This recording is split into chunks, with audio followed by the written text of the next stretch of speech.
नमस्कार, आप सभी का स्वागत है डेली 24 भारत में। मैं हूं आपके साथ इशिका गुप्ता। रुख करते हैं अभी तक की बड़ी खबरों का।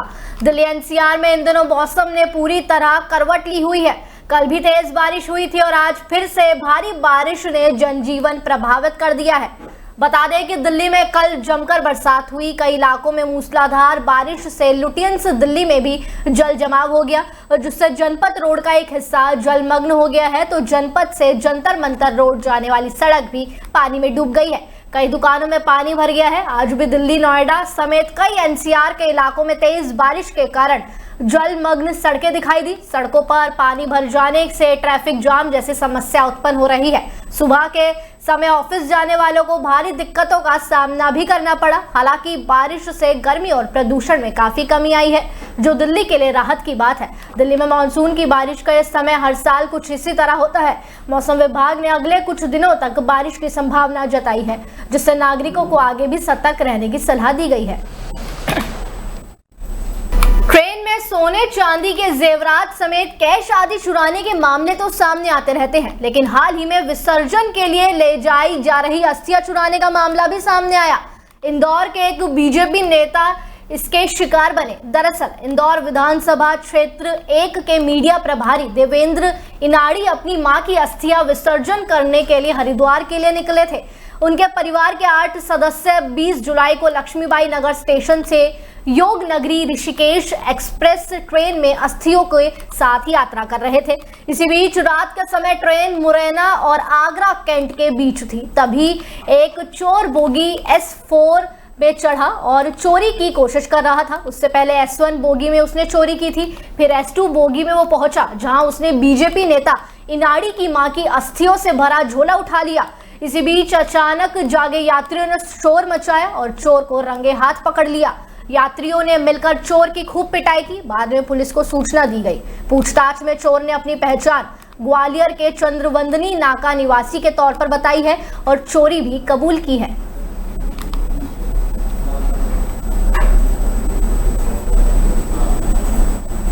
प्रधानमंत्री नरेंद्र मोदी आज ब्रिटेन की यात्रा पर रवाना हो रहे हैं। जी हां, उनका यह दौरा दोनों देशों के संबंधों के लिए काफी अहम साबित हो सकता है। पीएम की इस यात्रा के दौरान भारत ब्रिटेन में फ्री ट्रेड एग्रीमेंट यानी कि FTA पर साइन किए जाने की उम्मीद है, जिससे दोनों देशों के बीच द्विपक्षीय व्यापार को एक नई ऊंचाई मिलेगी। लंदन में मौजूद भारतीय हाई कमिश्नर विक्रम दोराईस्वामी के मुताबिक ये समझौता अपने आखिरी लीगल फेज में है, जिसमें यह सुनिश्चित किया जा रहा है कि 6 मई को भारतीय ब्रिटिश अधिकारियों के बीच हुई बातचीत के आधार पर तैयार किए गए हैं। फ्री ट्रेड एग्रीमेंट के जरिए भारत ब्रिटेन की कोशिश द्विपक्षीय व्यापार को 2030 तक 120 अरब अमेरिकी डॉलर तक ले जाने की है। उम्मीद की जा रही है कि इस समझौते पर गुरुवार को प्रधानमंत्री मोदी और ब्रिटेन के प्रधानमंत्री कियर स्टारमर की मुलाकात के दौरान आधिकारिक रूप से हस्ताक्षर हो सकते हैं।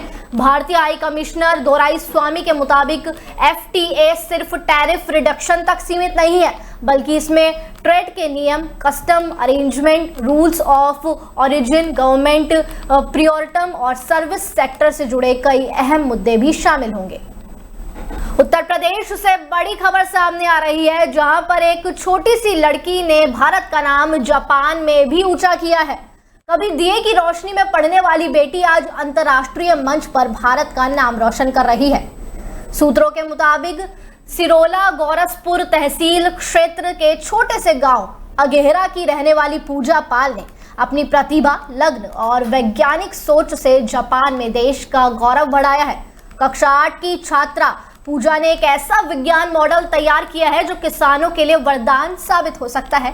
इस मशीन को बनाते समय पूजा ने देखा कि थ्रेशर मशीन से उड़ने वाली धूल छात्रों को परेशान करती है। इस समस्या को हल करने के लिए उन्होंने टीन और पंखे की मदद से एक ऐसा मॉडल बनाया और जिससे निकलने वाली धूल एक थैले में इकट्ठी हो जाती है। ये न सिर्फ पर्यावरण के लिए अनुकूल है, बल्कि किसानों की स्वास्थ्य सुरक्षा में भी सहायक है। पूजा का परिवार बेहद गरीब है। पिता पुतीलाल मजदूरी करते हैं और माँ सुनीला देवी सरकारी स्कूल में रसोइया है। पूजा 5 भाई बहनों में है और छोटे से छप्पर में घर में रहते हैं, जहां ना बिजली है ना शौचालय है।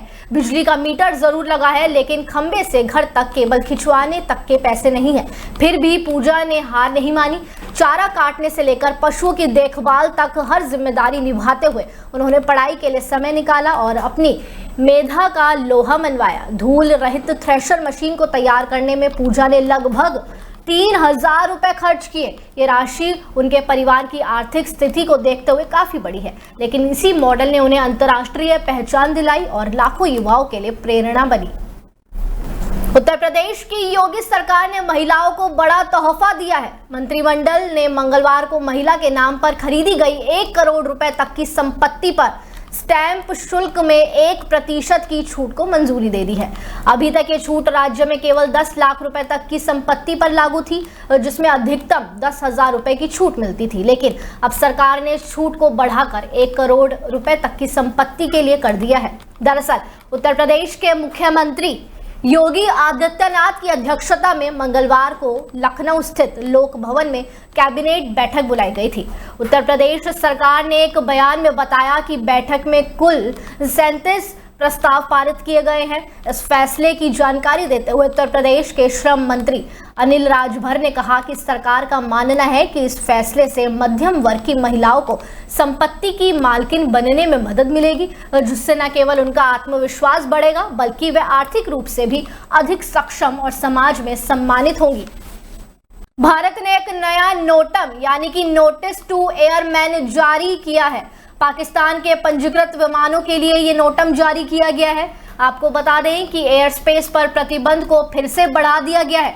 ये प्रतिबंध उन सभी विमानों पर लागू है जो पाकिस्तानी एयरलाइंस और ऑपरेटरों द्वारा संचालित है, स्वामित्व वाले या पट्टे पर लिए गए, जिसमें सैन्य फ्लाइट्स भी शामिल हैं। आपको बता दें, विमानन प्राधिकरण द्वारा जारी किए गए नोटिस टू एयरमैन यानी कि नोटम के अनुसार ये नया नोटम 22 जुलाई से 23 अगस्त 2025 तक प्रभावित रहेगा।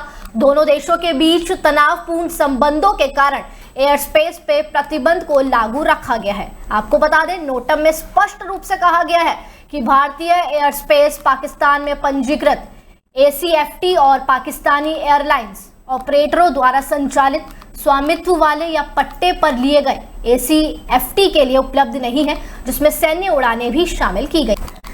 यूपी के सहारनपुर में सावन के पवित्र महीने में आस्था, इतिहास और श्रद्धा का अद्वितीय संगम देखने को मिला। मंडी समिति रोड पर स्थित 300 साल पुराने मराठा कालीन सिद्धपीठ गोटेश्वर महादेव मंदिर में इस बार सोने के लोटे से भगवान शिव का जलाभिषेक किया जा रहा है। मंदिर समिति द्वारा विशेष रूप से तैयार किए गए 250 ग्राम के स्वर्ण कलश की अनुमानित कीमत आपको बता दें 23 लाख बताई जा रही है। इस मंदिर का इतिहास मराठा शासन काल से जुड़ा हुआ है। लगभग 3 शताब्दियों पहले निर्मित यह मंदिर कुछ समय पहले तक वीरान पड़ा था। मुस्लिम बहुल क्षेत्र में स्थित होने के कारण वर्षों तक इसकी गतिविधियां थम सी गई थी। मंदिर का रास्ता भी अवरुद्ध कर दिया गया था, जिससे भक्तों का यहां पहुंचना काफी मुश्किल था। यूपी के आगरा से बड़े धर्मांतरण रैकेट का पर्दाफाश हुआ है। जी हां, आपको बता दें, हर दिन इस गैंग के बारे में नए नए खुलासे हो रहे हैं। अब तक गैंग के दर्जन भर लोग पुलिस गिरफ्तार कर चुकी है। मास्टरमाइंड अब्दुल रहमान कुरैशी उर्फ महेंद्र पाल जादौन भी गिरफ्तार हो चुका है। जांच में पता चला है कि धर्मांतरण गैंग के दिल्ली से रेस्क्यू की गई हरियाणा की एक लड़की का शाहीन बाग में ब्रेन वॉश किया गया था। इसके बाद उसका धर्म परिवर्तित कराया गया। दरअसल बीते दिनों आगरा की 2 बहनों के अवैध धर्मांतरण के मामले में पुलिस ने दिल्ली से गैंग की सरगना अब्दुल रहमान कुरैशी को गिरफ्तार किया है। वहां से हरियाणा के रोहतक की एक दलित लड़की को भी रेस्क्यू किया गया। इस लड़की से पूछताछ में कई राज खोले गए हैं। उसने बताया है कि दिल्ली के शाहीन बाग इलाके में उसका ब्रेन वॉश किया गया और फिर धर्म बदलवाकर उसका निकाह करा दिया गया।